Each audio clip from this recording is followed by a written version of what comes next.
Halo, Assalamualaikum warahmatullahi wabarakatuh. Hari ini kita akan belajar kembali tentang konsep dan aplikasi data mining. Pada bahasan video kali ini, kita akan belajar tentang salah satu algoritma dalam data mining, yaitu naive Bayes. Baik, langsung saja kita ke materi ya. Nah, untuk bahasan pada kali ini, SAP yang akan kita pelajari yaitu yang pertama Introduction Naive Bayes. Kemudian kita akan belajar juga tentang probability atau probabilitas. Lalu kita akan belajar juga tentang Naive Bayes dan machine learning. Dan tentunya saya akan memberikan contoh dari sebuah studi kasus yaitu shopping demo problem. Langsung saja ya di sini.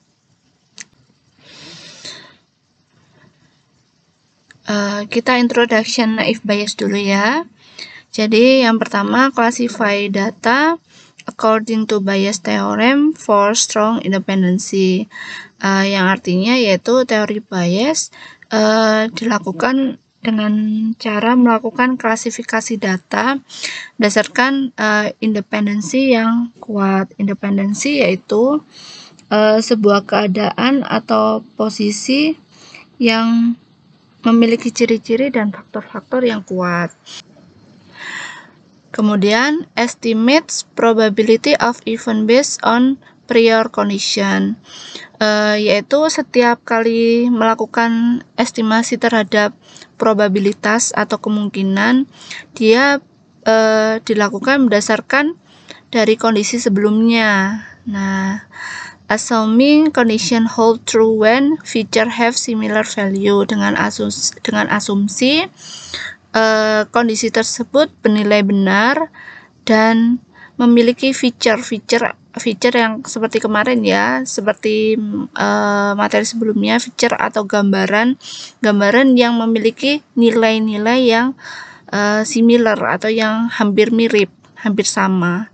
Jadi teori Bayes bisa disimpulkan ya. Jadi teori Bayes adalah sebuah teori yang melakukan klasifikasi data berdasarkan independensi yang kuat dengan estimasi, yaitu memiliki data atau kondisi dari keadaan sebelumnya, di mana kondisi tersebut bernilai benar dan memiliki gambaran terhadap value-value atau data-data yang similar, yang hampir mirip.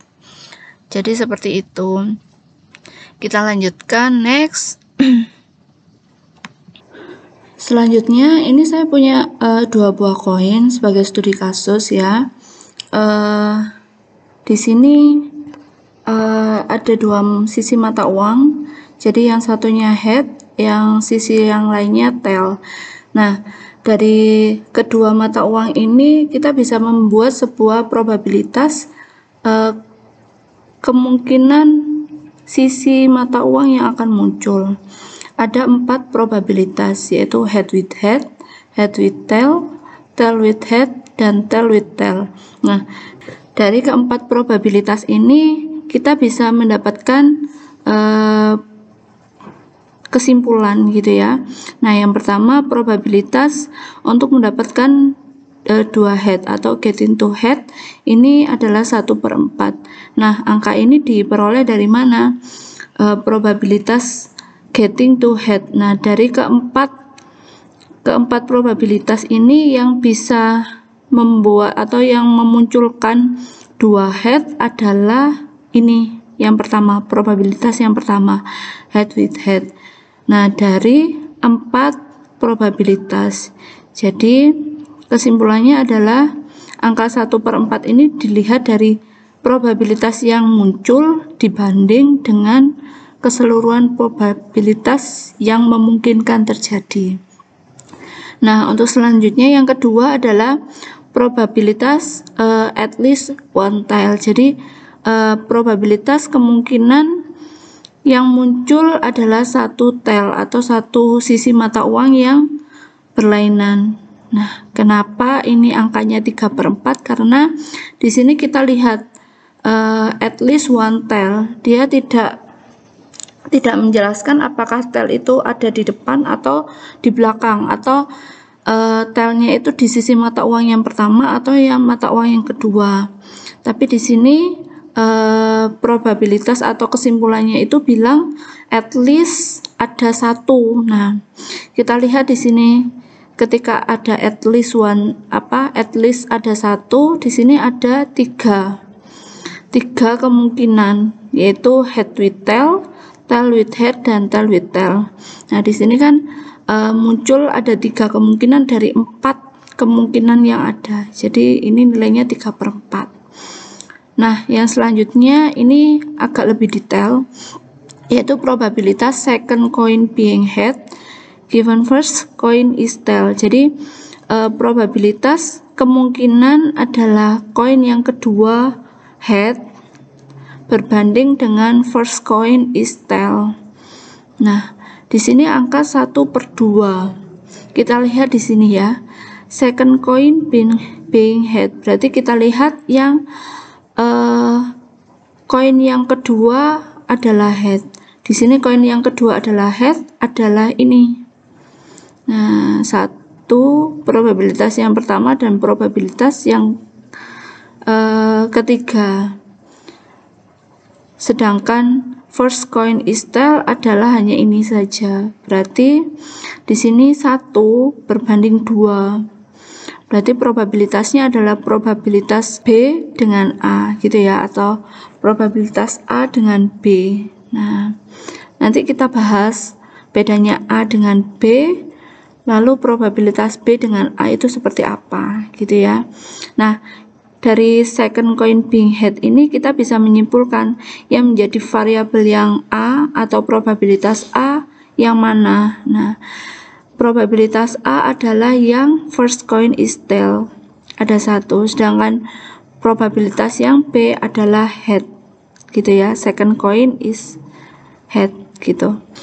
Next, selanjutnya adalah probabilitas yang terakhir, getting to head given first coin is head. Jadi probabilitas di mana 2 koin adalah muncul kepala, di mana koin yang pertama adalah head. Nah, di sini kita lihat yang memunculkan head gitu ya, atau yang memunculkan sisi mata uang kepala di mana first coinnya is head. Ada 2 ya, 1, 2. Nah, ini ada 2 di mana first coin is head, tapi yang dilihat adalah first coin is head gitu ya, dimana first coin is head yang diminta berbanding dua-duanya adalah head berbanding dengan first coin is head. Jadi seperti itu ya, bisa dipahami. Jadi kita lihat variabel A-nya itu adalah getting to head, jadi memunculkan 2 head. Nah, berbanding dengan first coin is head gitu ya. Jadi nilainya 1/2. Dari sini bisa dipahami, kalau nggak ngerti bisa tanya ya. Nah, selanjutnya di sini Bayes theorem give the conditional probability of event A given another event B. Nah, di sini teori Bayes memberikan sebuah kondisi probabilitas dari event A dengan event B. Nah, bisa dipahami di sini ada rumus PAB, jadi probabilitas antara A dan B sama dengan probabilitas B berbanding A, ini dikali probabilitas A berbanding probabilitas B. Jadi di sini apabila ada 2 kondisi A dan B, apabila ada kondisi 2 A dan B, nah kondisi ini kita harus bisa memberikan penilaian ya, memberikan penilaian antara A dan B-nya bagaimana. Nah, kita harus memilah kondisi probabilitas A berbanding dengan B dan kondisi probabilitas B berbanding dengan A. Ini sangat beda sekali gitu ya. Nah, kita lanjutkan ini. Contohnya ini adalah yang pertama kemarin, yang nomor 1 dan 2 ini adalah contoh yang paling mudah. Jadi ada dua probabilitas yang paling mudah di sini karena dia hanya memiliki satu variabel. Tetapi di probabilitas yang kita contohnya yang nomor 3 dan 4 ini, dia memiliki sedikit kondisi yang berbeda. Dan kita harus bisa paham dengan kondisi yang nomor 3 dan nomor 4. Second coin being head, given berarti berbanding dengan first coin is tail. Gitu ya. Nah, second coin being head berbanding dengan first coin is tail. Jadi variabel A-nya yang mana, variabel B-nya yang mana, gitu. Lalu getting to head berbanding dengan first coin is head. Nah, dia mencari yang muncul dua kepala berbanding dengan first coin is head. Nah, di sini. Next, kita lanjutkan. Nah, kita dari contoh di sini ya, kita lihat second coin being head with first coin is tail. Nah, di sini kita lihat probabilitas A dan B. Probabilitas A dan B apa, gitu kan? Second coin being head given first coin is tail. Nah, second coin adalah probabilitasnya dari koin yang kedua berbanding koin yang kedua adalah head berbanding dengan first coin is tail. Kita lihat second coin atau first coin ya, first coin is tail-nya ada berapa? First coin is tail-nya ada 2, sedangkan dari 2 ini yang koin kedua adalah head hanya 1, gitu, jadi setengah. Nah, sedangkan probabilitas yang ini B dibanding A kita balik, dimana first coin is tail berbanding dengan second coin being head, gitu ya. Di sini first coin being tail berbanding dengan second coin is head. Kita lihat first coinnya yang tail ada berapa berbanding dengan second coin is head. Nah, kita lihat di sini yang second coin is head ada 1, 2. Dari 2 ini yang first coinnya adalah tail hanya 1, berarti 1/2, gitu ya. Nah, di sini dia rumusnya adalah dikalikan probabilitas A. Probabilitas A adalah second coin being head. Second coin being head, kita lihat second coin yang koin kedua adalah head 1, 2, ada 2 dari 4. Nah, berarti kan 2/4 kalau kita 2/4 kalau kita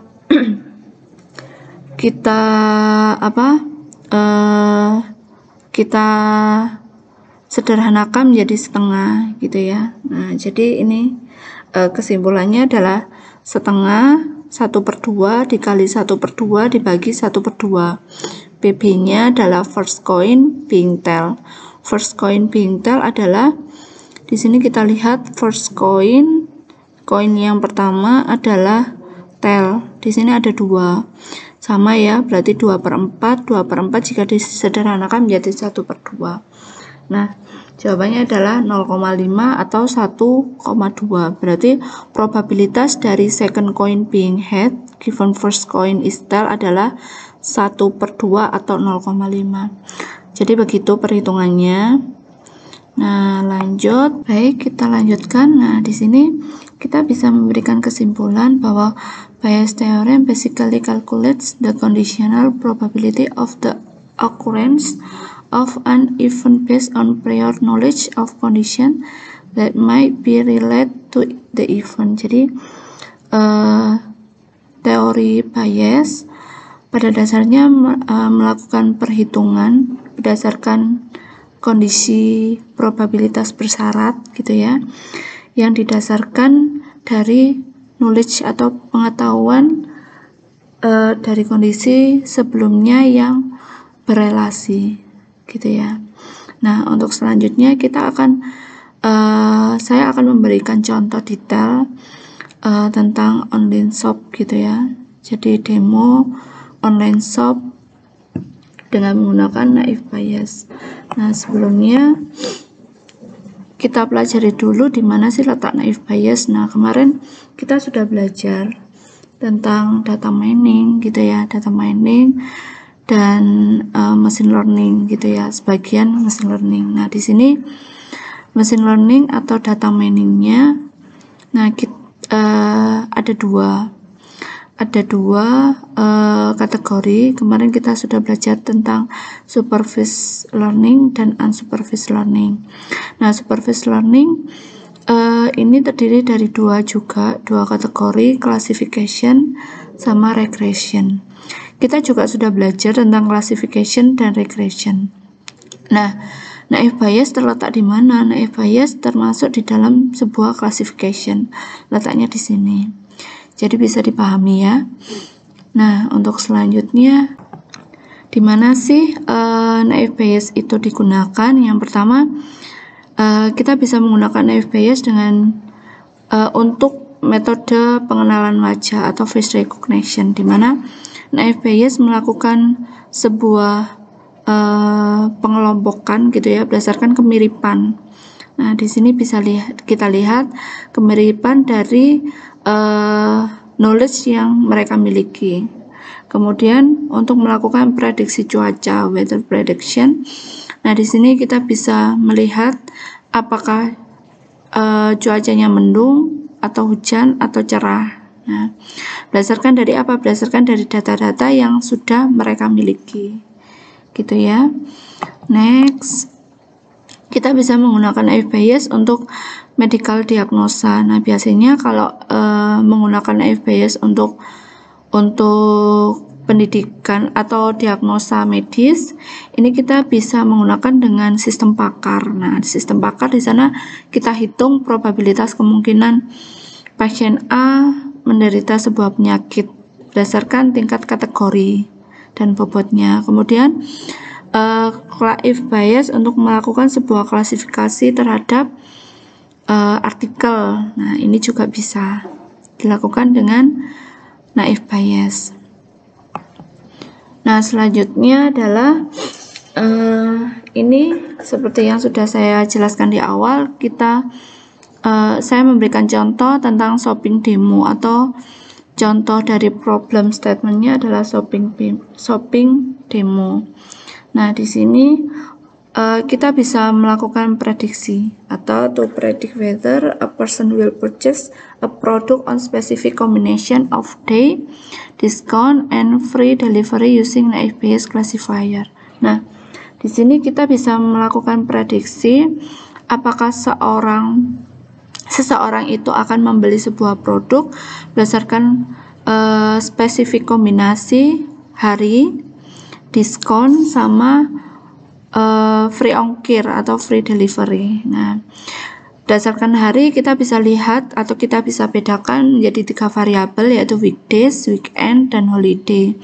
Sedangkan diskon kita bisa menjadikan 2 variabel, apakah diberi diskon atau tidak, yes or no. Dan free delivery, free ongkir, kita juga bisa memberikan 2 variabel, yes or no, dengan menggunakan naive Bayes, gitu ya, probabilitas kemungkinan seseorang itu akan membeli produk atau tidak.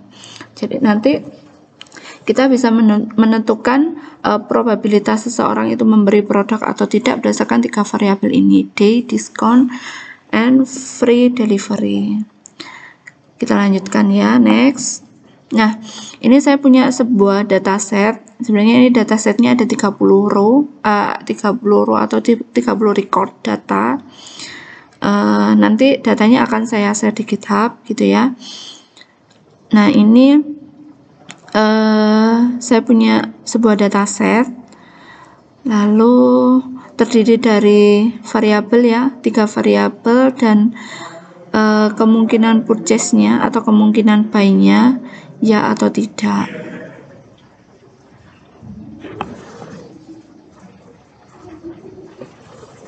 Nah, kita lanjutkan. Based on this data set containing 3 input types of day, discount, and free delivery, we will populate frequency table for each attribute. Jadi dari record tabel ini, saya bisa menarik kesimpulan gitu ya. Di sini ada variabel dari day yang pertama, kemudian diskon dan free ongkir atau free delivery. Kemudian probabilitas seseorang itu membeli atau tidak, yes or no, sama probabilitas masing-masing variabel gitu ya. Nah, populasinya ini saya mulai dari diskon, dari 30 data gitu ya, 30 data yang saya miliki gitu ya. Berdasarkan dataset yang tadi, ini populasi dari seseorang yang membeli gitu ya, apabila diskon dan dia membeli sebesar 19 orang, dan diskon iya tapi tidak membeli adalah sebesar 1 orang, jadi lebih banyak diskon.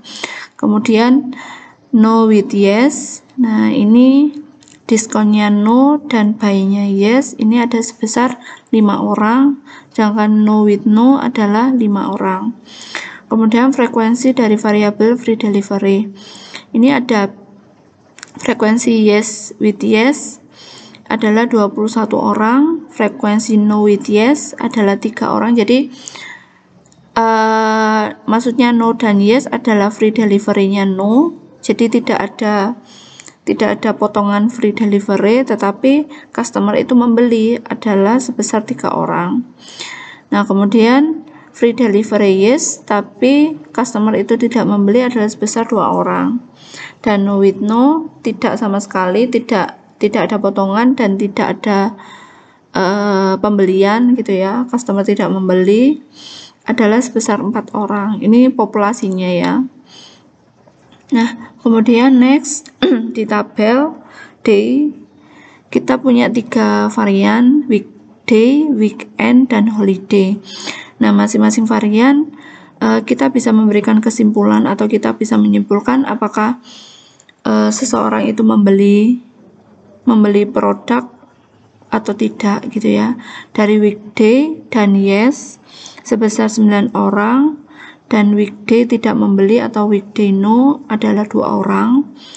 Kemudian weekend yes 7 orang dan weekend no adalah 1 orang. Selanjutnya holiday yes 8 orang dan holiday no adalah 3 orang. Nah, lanjut di sini ya. Jadi 3 variabel ini sebagai B gitu ya. Independensinya B, kemudian buy-nya adalah independensi A. Even by BA ini ya, even by-nya adalah A, and the independence variable, independensi variabelnya seperti diskon, free delivery, dan D adalah B. Jadi nanti probabilitas A dan B berarti probabilitas seseorang membeli berbanding dengan apa variabelnya, diskon, free delivery, atau D. Bisa dipahami ya. Kalau nggak bisa, teman-teman bisa tanya lebih lanjut. Nah, sekarang kita bikin kalkulasinya ya dari likelihood table for one variable day which include weekday, weekend, and holiday. Jadi di sini kita bisa memberikan atau melakukan perhitungan probabilitas dari variabel day dengan 3 varian, yaitu weekday, weekend, and holiday. Nah, di sini bisa dipahami ya. Di sini jumlah record datanya kan 30. Nah, kalau weekday 9 plus 2 11, 7 plus 1 8, 8 plus 3 11, kalau di total ke bawah di sini 30 jumlahnya. Begitupun juga ini weekday, weekend, dan holiday, kalau di total 24, lalu ini 2, 1, 3, kalau di total 6, lalu di total ke samping adalah 30. Kemudian kita bikin di sini seperti ini probabilitasnya ya, kemungkinannya. Nah, ini angka 9/24 didapat dari mana? Nah, 24-nya dari sini. Total yes-nya berapa? 24. Kalau total weekday, nah ini di sini ya, 2/6. Total weekday 6 didapat dari mana? 6 didapat dari sini gitu ya. Nah, teman-teman harus paham ini karena di sini kita harus memperhitungkan variabel tersebut sebagai A atau sebagai B, karena detailnya di sini terlihat. Jadi kalau ini bacanya seperti ini ya, dengan varian weekday berbanding dengan variabel orang yang membeli. Kalau weekday berbanding dengan variabel orang tidak membeli, akan masuk ke sini gitu ya. Jadi total antara weekday, weekend, and holiday, nah itu yang tidak membeli berapa orang. Di sini terlihat ada 6 orang, sedangkan kalau weekday yang membeli kita total di sini ada 24 orang, sehingga pernya seperti ini. Sedangkan kalau total weekday-nya, nah total weekday-nya atau total varian weekday-nya, baik itu yang membeli atau yang tidak, adalah sebesar 11/30. Jadi total keseluruhannya single variannya. Kalau single variannya total orang yang membeli berapa? Nah, 24/30 itu single variannya. Tapi kalau detail variannya, nah kita masuk ke dalam sini. Gitu ya. Contohnya ini probabilitas B. B-nya adalah weekday. Weekday kita lihat di sini 11/30. Nah, kita lihat weekday, probabilitas weekday berarti single varian. Nah, jika single varian kita lihat di sini 11/30 benar. Kalau single varian kita ambil varian yang terluar. Jadi total variannya ada berapa? Gitu ya, total varian atau total decode-nya berapa berbanding dengan variannya itu sendiri. Kemudian PA, A-nya adalah no buy. Nah, no buy-nya ini no buy-nya juga satu varian. Jadi masih ingat ya, B-nya adalah variabel yang tadi day, lalu variabel day, diskon, dan free delivery. Kemudian variabel A-nya adalah buy. Di sini PA-nya, P no buy-nya atau probabilitas orang yang tidak membeli berapa? Adalah 6/30. Jadi 0,2. Kemudian di sini kalau probabilitas dari B berbanding dengan A, atau probabilitasnya weekday berbanding dengan no buy, kita lihat di sini detailnya weekday berbanding dengan no buy. Nah, ternyata 2/6. Berarti 2/6 adalah 0,33. Ini detailnya gitu ya, detail perbandingannya. Kalau yang ini single perbandingan atau single probability-nya. Baik, lanjut. Nah, di sini ya, saya lanjutkan. Berarti apabila probabilitasnya B weekday 11/30 atau 0,367 dan probabilitas A yang no buy adalah 6/30 atau 0,2, maka probabilitas weekday dan no buy sebesar 2/6 atau 0,33. Nah, di sini apabila dibalik sekarang probabilitasnya A berbanding dengan B atau no buy dan weekday, nah kita pakai rumus ini. probabilitasnya weekday-nya berapa? Weekday no buy 0,33. Lalu probabilitasnya no buy berapa? No buy 0,2. Sedangkan probabilitasnya weekday berapa? 0,367. Hasilnya adalah 0,179. Gitu ya, bisa dipahami ya. Nah, kenapa kok dibalik? Nah, kita lihat kondisionalnya probabilitas. Jadi ini bisa kita lihat probabilitasnya weekday berbanding dengan no buy atau no buy berbanding dengan weekday. Karena beda, kalau ini weekday berbanding dengan no buy adalah 0,33, sedangkan no buy berbanding dengan weekday adalah 0,179. Seperti itu ya. Lanjut, masih sama ya tadi ya. Nah, jika A equal B atau jika A sama dengan buy, jadi apabila variabel A-nya di sini ya, variabel A-nya adalah buy, variabel buy. Nah, kemudian ini PA berbanding dengan B adalah P A dan buy atau P probabilitas buy dan weekday, karena di sini B-nya adalah weekday. Berarti buy ini maksudnya yes ya, orang yang membeli, yes gitu kan. Maka kita lihat di sini weekday-nya, jadi dari rumus PA berbanding dengan B adalah kita lihat weekday berbanding dengan buy, ini dikali dengan buy dibagi dengan weekday, dikali buy dibagi dengan weekday.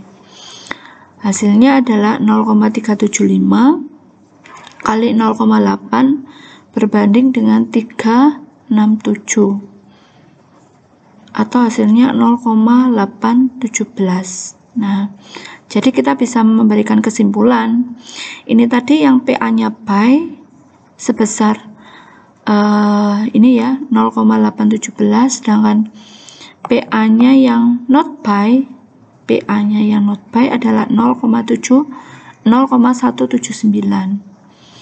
Nah, kita bisa memberikan kesimpulan as the probability buy with weekday is more than probability no buy and weekday. Nah, kita bisa melihat, we can conclude atau mengambil kesimpulan bahwa customer itu akan menyukai produk atau akan membeli produk ketika weekday. Gitu. Kesimpulannya seperti itu. Nah, next. Ini ya. Bagaimana jika kita melakukan kombinasi kalkulasi atau kombinasi perhitungan dari ketiga kombinasi ini? Kan kita punya 3 variabel, day, diskon, dan free delivery. Bagaimana jika day-nya adalah holiday, diskonnya adalah yes. Nah, kita memberikan diskon dan free delivery-nya adalah yes. Nah, kita lihat di sini.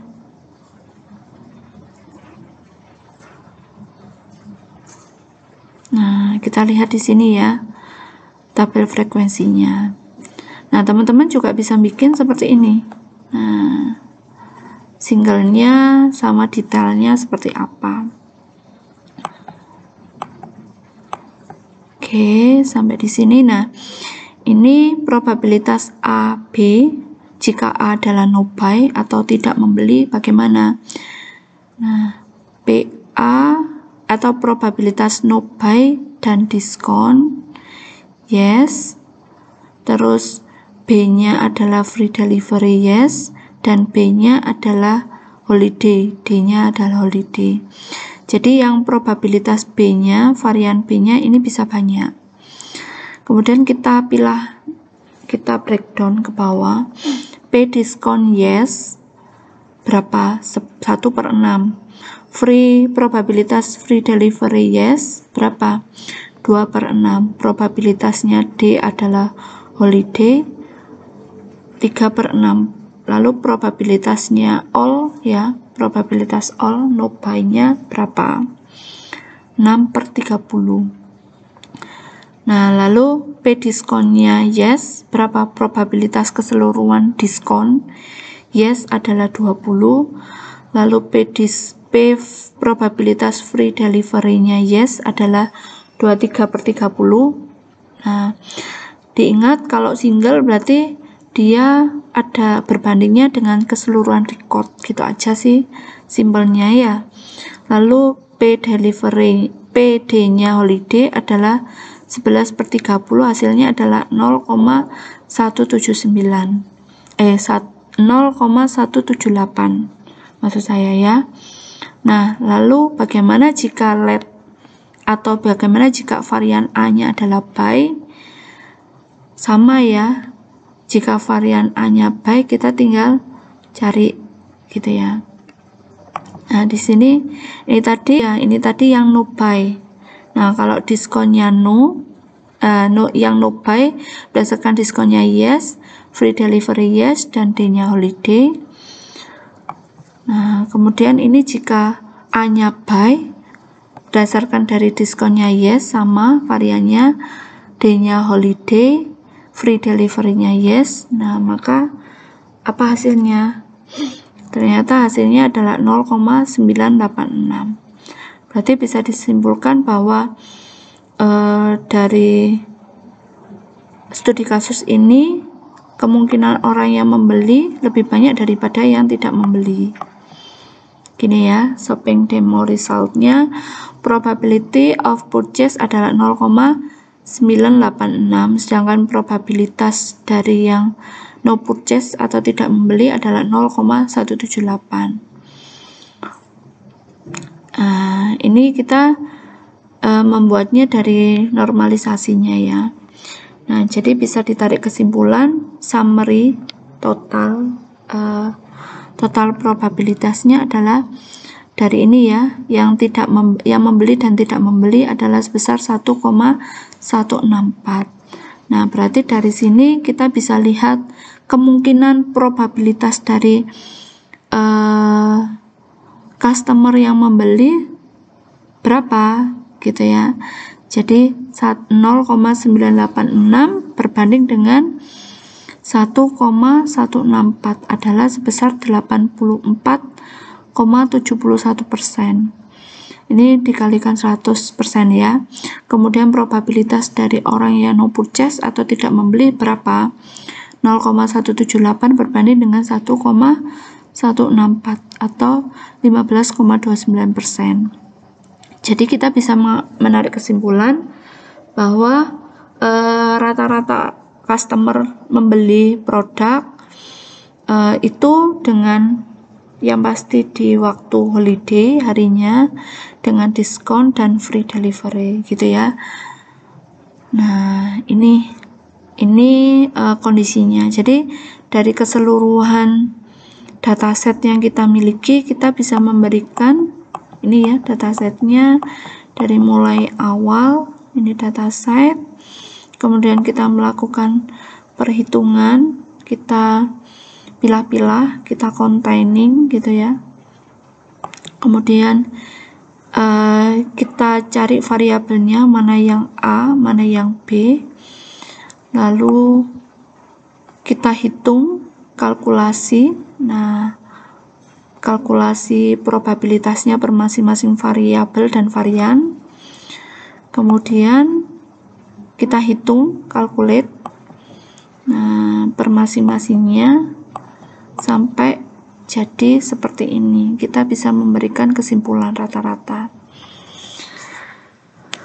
Kalau nggak ngerti teman-teman bisa tanya ya.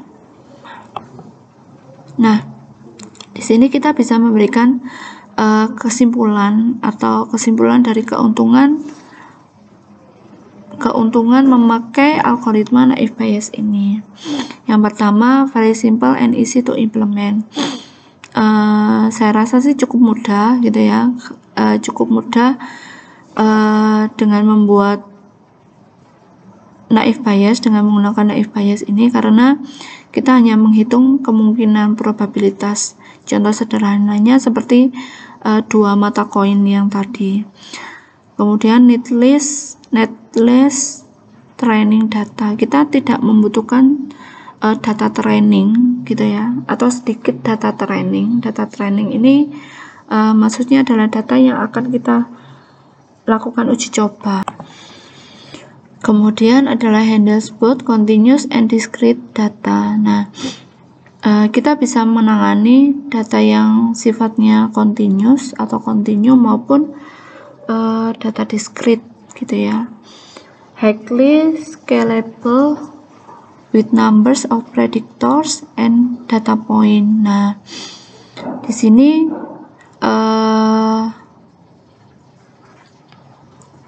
Highly ya, atau skalabilitasnya sangat tinggi dengan jumlah data, prediksi dan data poinnya. As it is fast and it can be used in the real-time prediction. Kita juga bisa mendapatkan data itu secara tepat. Kita bisa menggunakan datanya atau kita bisa menggunakan algoritmanya secara cepat gitu ya, dan real time. Not sensitive to irrelevant features. Jadi dia tidak terlalu peka dengan sebuah gambaran atau penggambaran dari produk, karena basicnya adalah memperhitungkan perhitungan. Jadi kalau kemarin kita belajar tentang KNN kan ada skala penggambarannya, feature extractionnya adalah berdasarkan skala X dan Y, X dan Y gitu ya. Nah, kalau yang classifier naive Bayes ini untuk feature extractionnya kita hanya perlu melakukan perhitungan jumlahnya berdasarkan jumlah. Nah, mungkin sampai di sini dulu untuk materi kita. Untuk selanjutnya kita akan belajar bagaimana melakukan naive Bayes gitu ya, implementasinya dengan menggunakan Jupyter Notebook. Terima kasih. Wassalamualaikum warahmatullahi wabarakatuh.